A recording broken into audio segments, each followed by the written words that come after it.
Selamat pagi sahabat Alkitab yang terkasih. Marilah kita mengawali hari ini dengan melakukan perenungan akan firman Tuhan.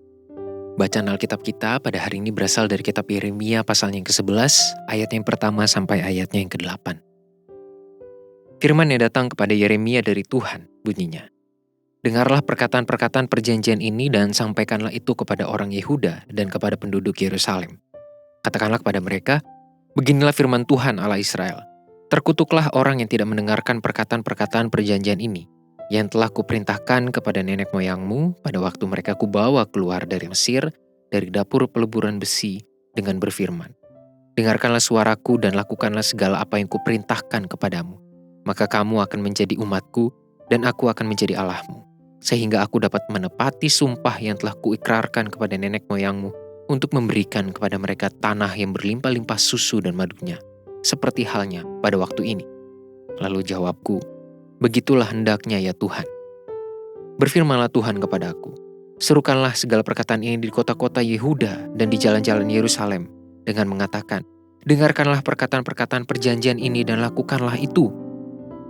Sebab aku sungguh-sungguh memperingatkan nenek moyangmu, pada waktu aku menuntun mereka keluar dari tanah Mesir sampai kepada waktu ini, aku memperingatkan mereka terus-menerus, dengarkanlah suaraku. Tetapi mereka tidak mau mendengarkan ataupun memperhatikannya, melainkan mereka masing-masing mengikuti kedegilan hatinya yang jahat. Maka aku telah mendatangkan ke atas mereka segala perkataan perjanjian ini yang telah kuperintahkan dipegang, tetapi mereka tidak memegangnya."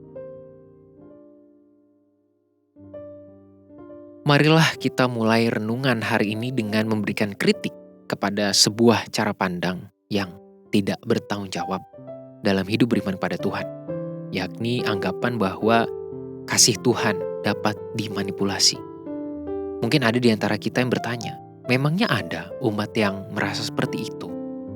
Bukankah setiap umat percaya yang berulang kali melakukan dosa, bahkan jatuh pada kesalahan dan dosa yang sama secara berulang kali, menjadi bentuk kenakalan beriman yang berujung pada sebuah tindakan manipulasi terhadap kasih Tuhan?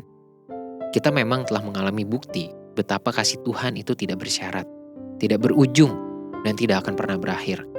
Namun itu bukan berarti kasih Tuhan dapat dipermainkan.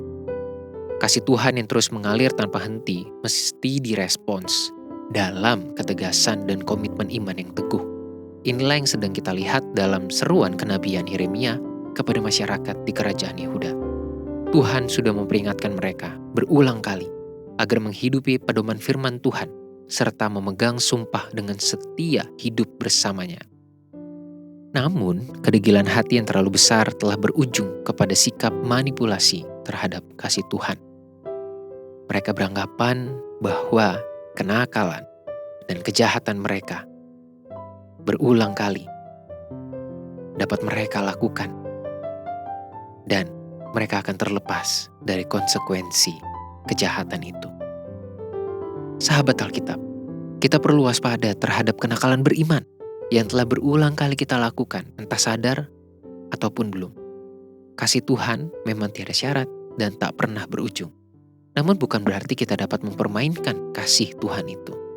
Apabila kita merasakan teguran dari Roh Kudus yang berbicara pada diri kita secara personal terhadap sikap maupun kondisi hidup yang sedang kita bangun, maka segeralah respons ia dengan komitmen untuk berubah serta menuruti firman-Nya. Jangan sampai kita terlalu asyik menikmati teguran dan rasa berdosa tanpa disertai adanya keputusan untuk menuruti firman-Nya. Tuhan memberikan kasih dalam kemuliaan-Nya, sehingga sepatutnya lah bagi kita untuk menghidupi kemuliaan itu dalam ketegasan dan kesungguhan untuk mengalami perubahan hidup bersama Tuhan. Marilah kita berdoa. Ya Bapa, kiranya setiap kami yang mengalami dan merasakan teguran dari Tuhan atas tindakan ataupun kondisi hidup yang sedang kami bangun, itu boleh membangun komitmen dan ketegasan sikap untuk berubah dan berusaha sebaik mungkin untuk menghidupi firman Tuhan. Jangan biarkan kami terus mengulangi kesalahan yang sama, bahkan dengan sengaja kami mengulangi itu. Dan tanpa sadar, kami justru sedang mempermainkan kasih Tuhan. Hanya di dalam nama Tuhan Yesus kami berdoa dan menyerahkan hidup kami. Amin.